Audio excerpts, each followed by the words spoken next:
Good afternoon. Thanks for joining us across the fence. I'm Fran Stoddard. A Franklin County farmer is the winner of one of Vermont's highest awards in agriculture. The John C. Finley Award is named for the late Deputy Commissioner of Vermont Agriculture, who is pictured here. Mr. Finley was a respected educator who led efforts to diversify Vermont agriculture in the 1960s and early 70s. He worked to develop new ag enterprises and expand marketing.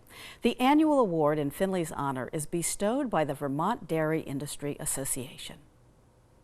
The John C. Finley Award is an award that is given to someone who's up and coming in agriculture.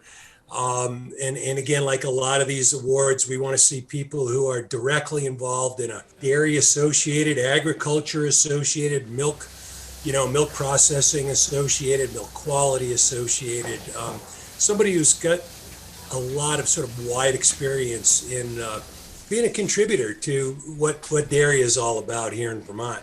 There's a couple of criteria that we use to make the selection for the award. Certainly the recipient must exhibit outstanding character and mental vigor exemplified by John Finley. Must also have recently performed some distinguished service to Vermont agriculture, somebody recent to the radar screen, if you will. And then also must have the potential continuing to contribute to Vermont's agriculture. When given that, we like to look throughout the agricultural community to find out just who those special people are. We receive nominations, and then we have an internal review committee on the Vermont Dairy Industry Association board that reviews all the applicants and then selects the recipient. Across the Fence is honored to introduce the newest recipient of the Finley Award, who joins us today via Zoom. Harold Corrigan Jr. is a dairy farmer from Fairfield who has made significant impacts in the dairy and maple industries. Harold, congratulations on earning the Finley Award, and thanks so much for being with us during a very busy season for you. Thank you very much, Fran. Nice to be here. So share with the folks the reaction that you had when you learned that you were the Finley Award winner. Well, I was completely surprised, first and foremost.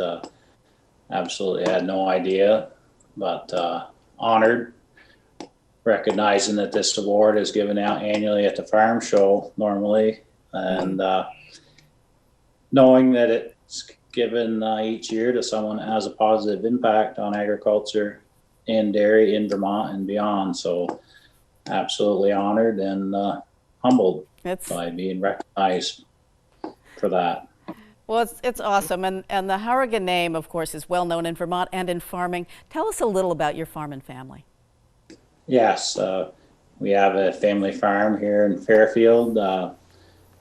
My brothers Lawrence and Michael and our wives work together here along with our sons. We're fortunate to have 6 young farmers working with us. I have 3 sons and 3 nephews, and so there's 9 of us work together every day. Fantastic.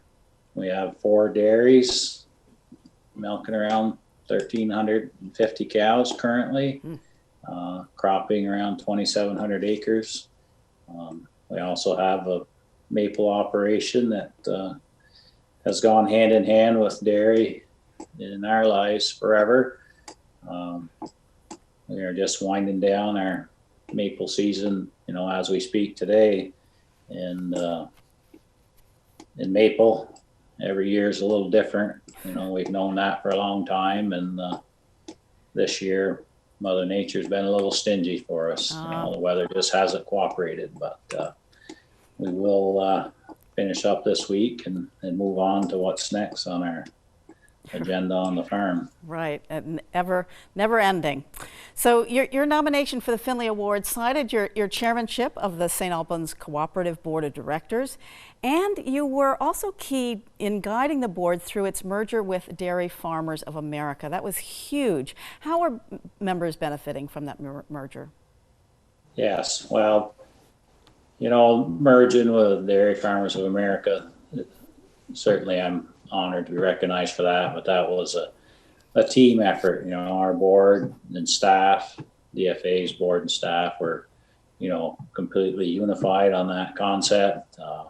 At the time, we were reacting to market conditions and consolidations, and knew that we had to partner up with a larger, another co-op with broader reach and more resources.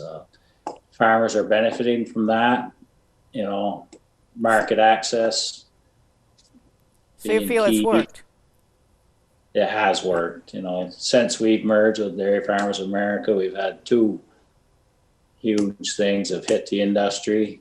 Dean Foods bankruptcy, it was number one in November of 2019, and that would have been almost impossible to sustain our little co-op with that.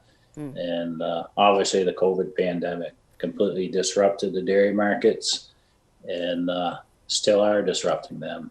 And by being with a larger co-op with more resources has enabled us to keep going. So it's been very, very integral to our operations. The other obvious benefits for our members are, access to more programs, more buying power for the inputs that we use as dairy farmers, a very top risk management program that is necessary in today's dairy environment with the ebbs and flows of the milk market. And so it has a lot of benefits that are a little more behind the scenes than just the milk market. Right, and you're making those happen from a national, international now, and local level.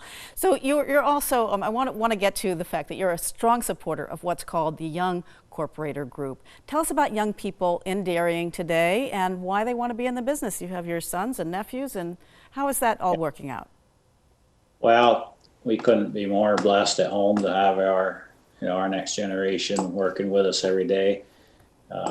Young people, if they want to farm today, it's a labor of love, and you almost have to be born into it to get that intense love of the land and the animals and want to work that hard. The hours are endless.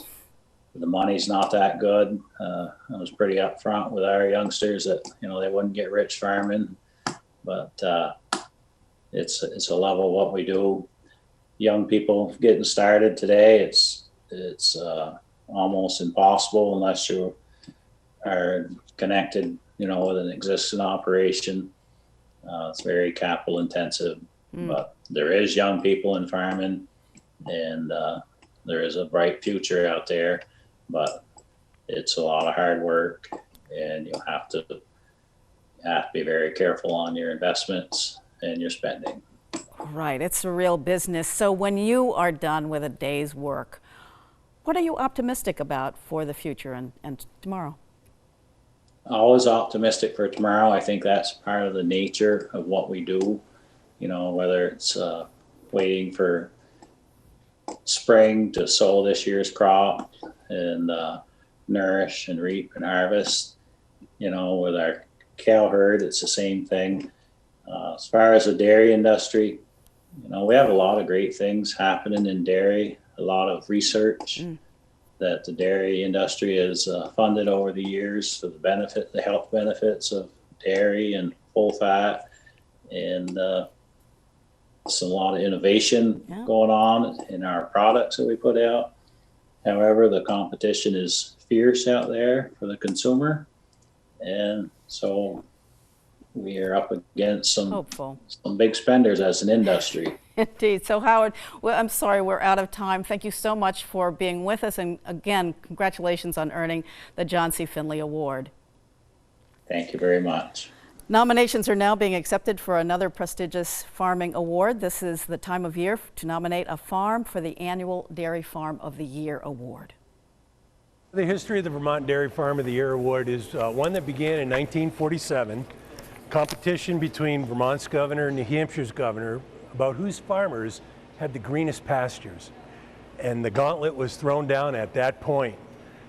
Boasting began. Everybody kind of looked at their own farmers at home and said, hey, we gotta have a great contest here to see who's got the greenest pastures in New England. And that caught on to each New England state, so that now there are all the New England states selected Dairy Farm of the Year and New England Green Pastures Award winner. We all convene at the Big E and have a banquet recognizing the farmers there, and it's a great program. Tony, who's eligible for this award?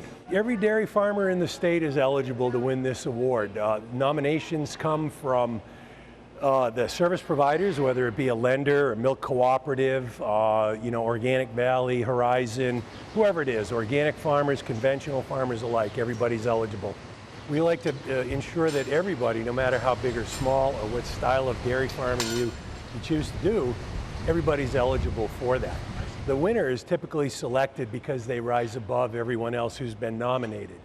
You have pretty good record-keeping systems. You have decent production. You want to keep going in dairy farming, and you're going to be a good ambassador for the industry going forward. Innovation is one big thing that we like to see because, of course, innovation means progress. Progress means we're going to be here in the long haul. Whatever investments get made on a dairy farm, from a progressive and innovative perspective, we know that that's going to be, carrying the industry through in years to come.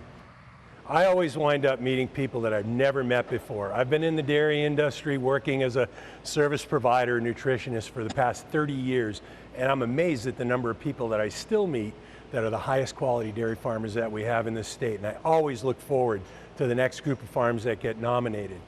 And then, of course, it's the passion that they have for what it is that they do. They love what they're doing. They take the good with the bad. They understand that down years, you got to ride it out. And they also understand that in good years, they're ready to go make up for all those bad years in the backfill. How does somebody get a nomination form?